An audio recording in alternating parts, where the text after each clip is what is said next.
Good morning from Panhandle Outdoors, America's only daily outdoor TV show. Your source for fishing, hunting, and information for folks who enjoy the great outdoors. Now sit back, relax. It's Panhandle Outdoors. Good morning, folks. Welcome to Panhandle Outdoors on this Monday morning, June the 10th. We're certainly glad to have you. We always appreciate the viewership, and thank you for supporting our sponsors. Let's get into our weather, brought to us by Hayden Technical Center at the corner of Baldwin Highway 77. You go check out all the summer programs that are lining up right now for all of us. Now it's going to be, the high today is going to be actually 85, low 74, so that's not a bad situation. Rain still lingering around in areas and all. We certainly had some frog stranglers over the weekend. A lot of people getting like 4 and 5 inches of rain, so it's been something that we really needed it. We just didn't need it all at one time, but it's certainly going to see the grass greening up and the leaves popping out. And I saw some sea oats come popping up just over the last couple of days. It's amazing how fast they'll just pop up. So sea oats, that's a good sign now after Hurricane Michael to see those babies coming up like that. So now the water temperature is right at 85 degrees. Let's take a look at our Monday moon phase brought to us by Mountain Dew. Take it outside with Mountain Dew. Today's the 10th. Our full moon now will be on the 16th. Next Tuesday will be the full moon. So we're waxing now, and that moon, all week long now, that moon is going to be having a really good effect on our fishing as it's building up to the full moon of June next Tuesday. So keep that in mind. Our tide chart now, looking on the 10th, we got a pretty good tide today, and then we've got 1 or 2 days of weak tides. And this weekend will be strong tides again. So this weekend, we're going to make up for our lost weekend this past couple of days. We're looking at a low tide at 12:31 this morning, a high tide at 2:48 this afternoon. Marine forecast south-southwest, and then switching around to northwest. So pretty variable right now this time of year. Okay, and with these storms coming in and out, and it's been fascinating watching the different directions it's coming. So let's go and take our break, and we'll be right back.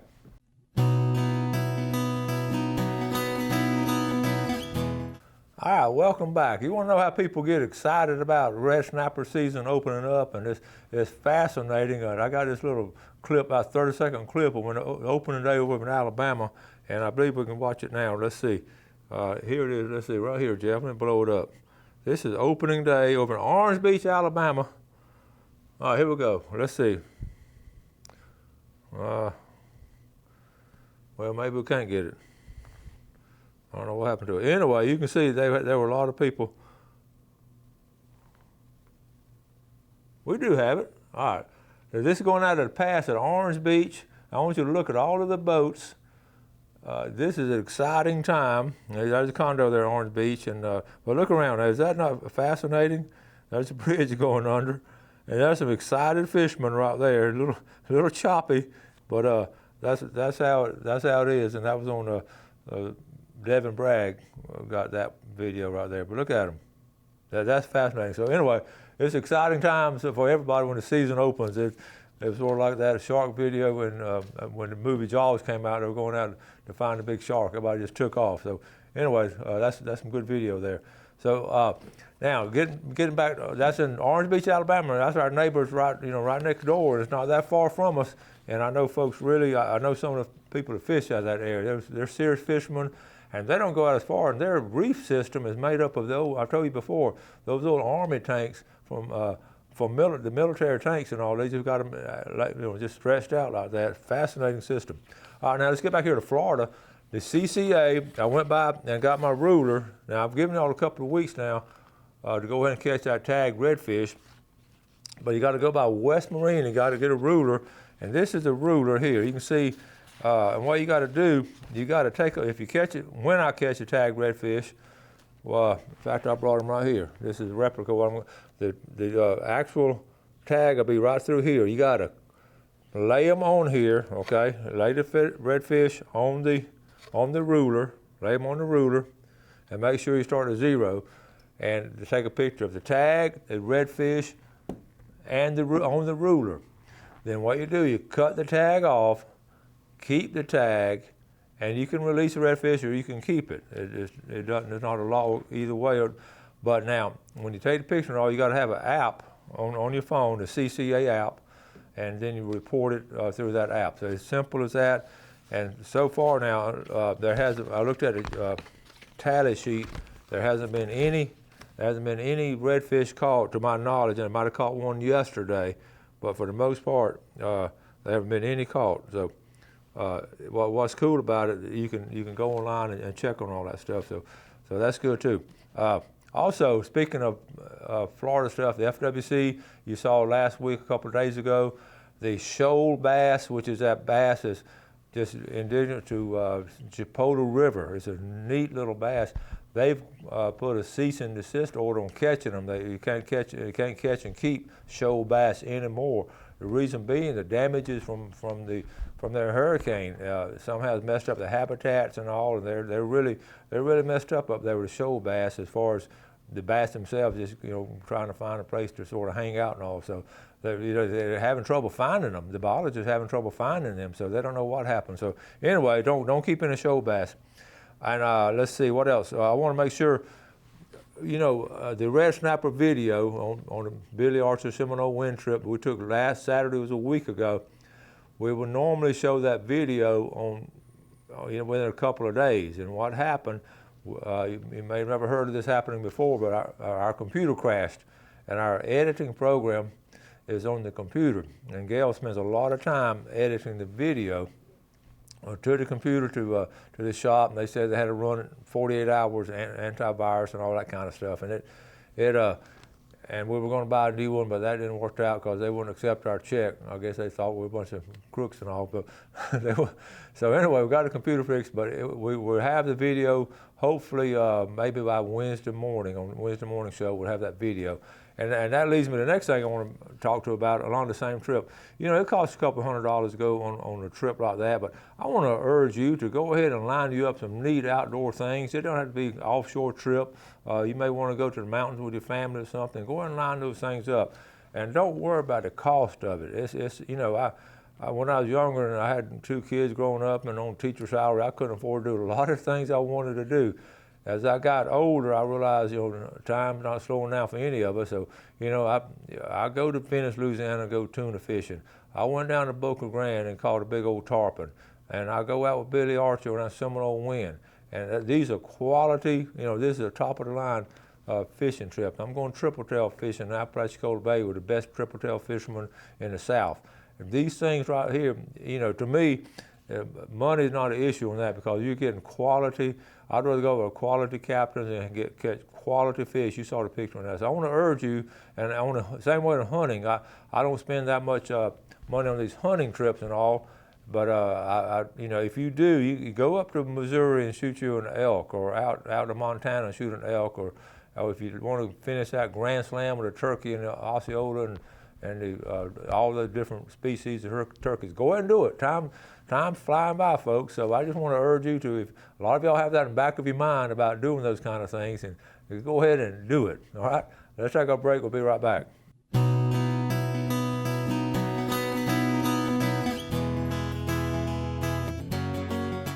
All right, welcome back. As I was referring to at the closing of that last segment, that's the outdoorsman bucket list. And I know everybody has this bucket list of things you want to do. I've always had them. I know y'all do too. So I want to just reemphasize, take care of that and get that done.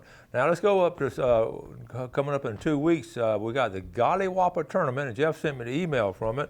And it's going to be at Mexico Beach. This is the first tournament since the hurricane. It'll be there at the boat ramp. It's going to be the Saturday, June the 22nd. That's not far from now. From 3, the weigh-in will be the captain's party on Friday at 5 p.m. There'll be live music and food and all that, and then the weigh-in from 3:30 to 5:30 that Saturday afternoon there at the boat ramp. Entry fee $100. So, and this year, first time ever, they're not actually giving prize money because what they're doing, this is a great effort of people giving back. That money is going to go to helping rebuild the pier and repair the canal and all, and there's so much that could be done. So this is our opportunity as outdoorsmen to do some of those things. So that's really cool. All right, so let's go, speaking of fishing now, let's go to some of our pictures. We want to, the Tuesday night shootout, I cover that every year a couple of times. Buck Henry puts it on, is up there at Deer Point Lake, and they catch a lot of fish up there. And the big fish this week went to Harry and Keith Strickland, and then the Tuesday night shootout winners were Ryan Lemons and Keith Richardson at 9 pounds. It goes from 6 o'clock to 9 o'clock every other Tuesday night. So here's some of the pictures. There's the two winners right there at the boat ramp at High Point Road. That's second place winners, third place winners. All right, guys, and this is they've been doing this a while now. A great opportunity to get out and just for a couple of hours just catch some bass. And it's good camaraderie. They have a good time, and you can see these, and it's just a great opportunity to get out and catch some fish. All right, so that's that Tuesday night shootout they do. All right, now also let me mention a couple of other things. I mentioned about hog hunting the other day. Here's a picture of someone's feeder, and look at all those hogs. And I'm telling you, they're prolific. They will, in another 2 months, that'll be twice that many. And so if you got the feeder going, you need to thin those out because they're going to eat everything. So hog hunting, I mentioned on Friday's show about how important it is if you can. Also talking about the seasons now, Zone D, archery season, October 26th, crossbow, October 26th. General gun season next year, go and put it on the calendar, November 28th. And muzzleloading December the 7th. Now, of course, I'll talk about that several times between now and then, but I just want you to know we got it posted. Here's just a picture here across Florida of all the wildlife management, talking about hunting season now, all the wildlife management areas. We're so blessed to have this many. We have more than anywhere in the state, in any state in the union. So here's east of the Apalachicola River. All that green area is public access land. Is that not amazing? You're looking mainly at bottom part on the right, that's Tate's Hell, and then the big green part, of course, the Apalachicola National Forest. And all this is public land, and then all these little places in between, and they didn't actually mark St. Vincent Island in the lower left. St. Vincent is a national wildlife refuge. That's Boxall Ranch and all those. So now let's go, this is east of the Apalachicola River. Let's go west of the Apalachicola River, and of course you see the big place, of course, Eglin National Forest in the Blackwater, and all along Choctawhatchee, and then north of Lynn Haven, you have all up in the Sand Hills, have these public access areas, and of course down at Tyndall on the bottom right-hand corner, and all these places. Seaside, you have some state parks there, 2 or 3 places. So we're just blessed to have all this land to fish on all. Okay, so now I want to let's go to the talking about fishing. July 4th is coming up too. And remember, July 4th, we're less than a month away from July 4th, and to us, it's always a big opportunity to get together, family, and have a big shrimp boil. We've been doing that at Cape San Blas since the 70s. It used to be at a campground. I've got a place there, so it's just a great time. And but it's such good family, so plan yours. It could be a hot dog, hamburger cookout, but get together with your family and friends on July 4th and do some things. If you still do fireworks, you'll be careful with those, but it's a great time to in the morning go fishing or something, and then just have some great food and fellowship during the day. So we're looking forward, as always, to July 4th. And I wanted to mention too about, since I got the redfish here, I've had it for the calendar. Okay, I want you to notice how this is mounted. Look how it feeds, okay? The redfish feeds most of the time on the bottom. Okay, and sometimes they'll come up and hit the top water, but early in the morning, but they're gonna feed, and that's why this is mounted this way. And remember now, when you're red fishing, the top food, let's leave them right here, okay? I like that. The top food, the crab, the number one food is a little crab, a little blue crab. So therefore, fishing around oyster bars has always been so prevalent. The next one, number 2 food for the redfish is shrimp, okay? And number 3 could be the worms or some little small fish like that. But the biggest thing about the redfish is they're looking down a lot, where the speckled trout is sort of looking up. And that's why I have them over there by my TV, looking down and looking up. But those little worms and the oysters and all, they'll feed off those. So the primary place to be looking for redfish is going to be around oyster bars. That's why they're so prevalent around the Apalachicola Bay area, behind St. Vincent Island, all throughout those oyster bars, throughout the area. So anytime you can fish those areas, you're going to be a lot more successful, providing the tide is moving, because it'll be moving those little crowds. But even fly fishermen, they'll pattern. Their first number one pattern is going to be that clouser, that little frog, some kind. Not frog. I'm sorry. Frog is for bass, and the little blue crab, though, is what's going to be hot for those. All right. Now, so don't forget about oyster bars when you're fishing for that. Okay, let's go ahead and take our break, and we'll be right back.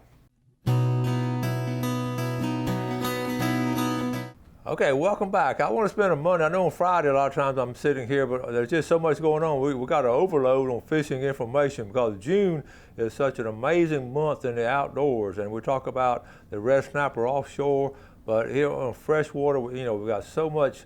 The bass are tearing it up. The brim, I mean, this freshwater fishing is amazing. Then with this river rising and setting back down, catfishing going to really kick in. So freshwater is just amazing fishing this time of year. But really and truly is also tarpon fishing and pompano fishing is at its height. Most people don't go tarpon fishing because they really don't know where to go. So I want to talk about tarpon fishing right now because I saw where Justin caught some nice tarpon last week, and I'm going to show you some of the top areas. The tarpon, you know, they're going to be, you know, of course, the top area is right down in here at Boca Grande. But they're going to go back and forth in here, and we got some tarpon. We got some really quality tarpon, and I remember doing the research for my book and all.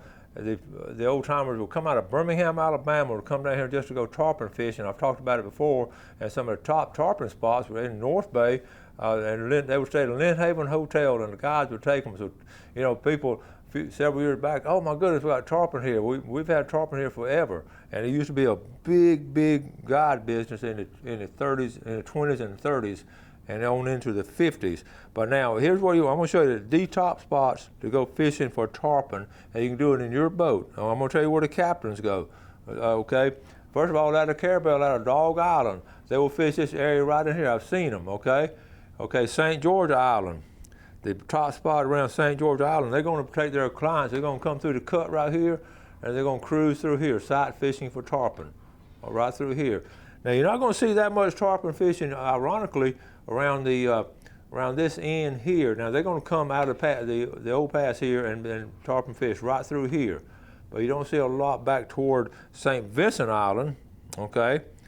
But they'll come out of, the guys will also come out of here, and they'll go down the beach, again, sight fishing, and they'll come out of this area right here. But again, you got some rough water at times.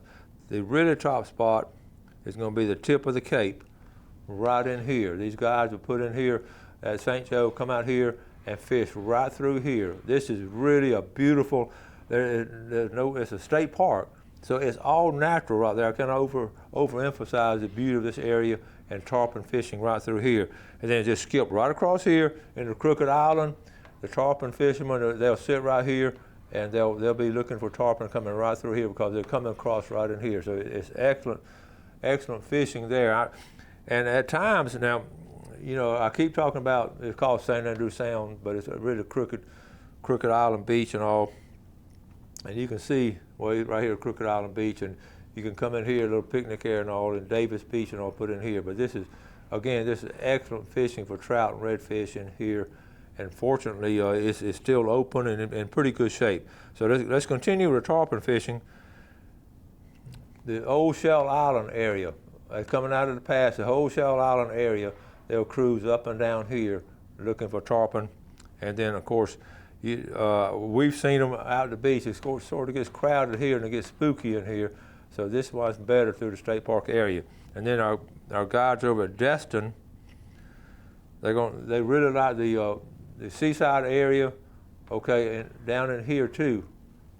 All right, but coming out of the Destin Pass, the guys coming out of Destin Pass, they're gonna go down here because again it's not that crowded, and then sometimes they go back in here. So anyway, you see the pattern, and they're gonna look, and you're just gonna hook, and sometimes you're gonna catch a tagged one.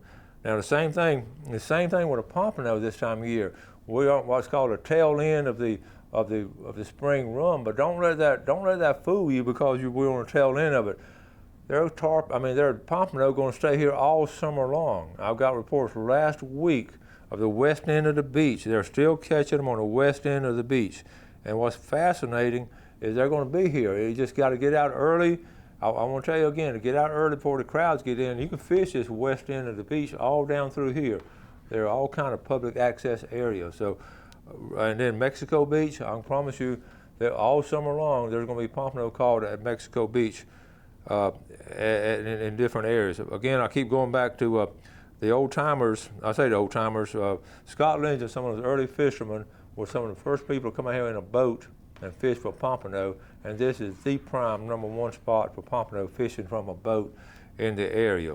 Okay, again, let's go back down to the east end. Okay, I'm going to show you exactly where I fish. I've talked about it before, but I will be fishing probably maybe the next 2 weeks for pompano right through here. As this cut here is closing up, they're telling me now it's only about 10 feet wide.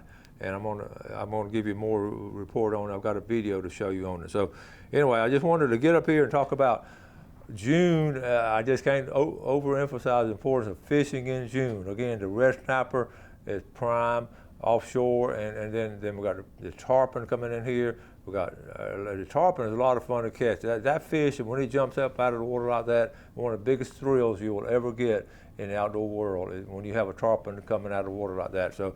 And then the freshwater, you know, we're up there catching a lot of freshwater fish, and it's just a wonderful month that June is. And got a full moon now coming up next Tuesday. So this week, you know, as that full moon builds up, it's going to have an effect on them, on all the fish. So I want to urge you, you know, this past weekend was sort of a washout, literally. So the time to go now would be, if you can get off work or something, tell the boss that Winston Chester on Panhandle Outdoors said you need a day off of work to just go fishing this week. All right, we're going to start wrapping things up. We've got some guests coming up. We've got the video of the red snapper trip coming up this week, and some exciting things. So anytime you have some good pictures, send them to me. Randy Isaacson, I appreciate the pictures you sent. I don't have time to get them. I will show you the picture Randy Isaacson took his grandson out, caught some redfish, and his son caught a shark out off of Grayton Beach. So we'll show those pictures tomorrow. I'll wrap it up for today. Thank y'all so much for watching Panhandle Outdoors. Do something good today for your fellow man, and God bless. Thanks for watching America's only daily outdoor TV show, Panhandle Outdoors with Winston Chester, featuring hunting, fishing, and other activities and information to help you enjoy the great outdoors. Join us next time for Panhandle Outdoors.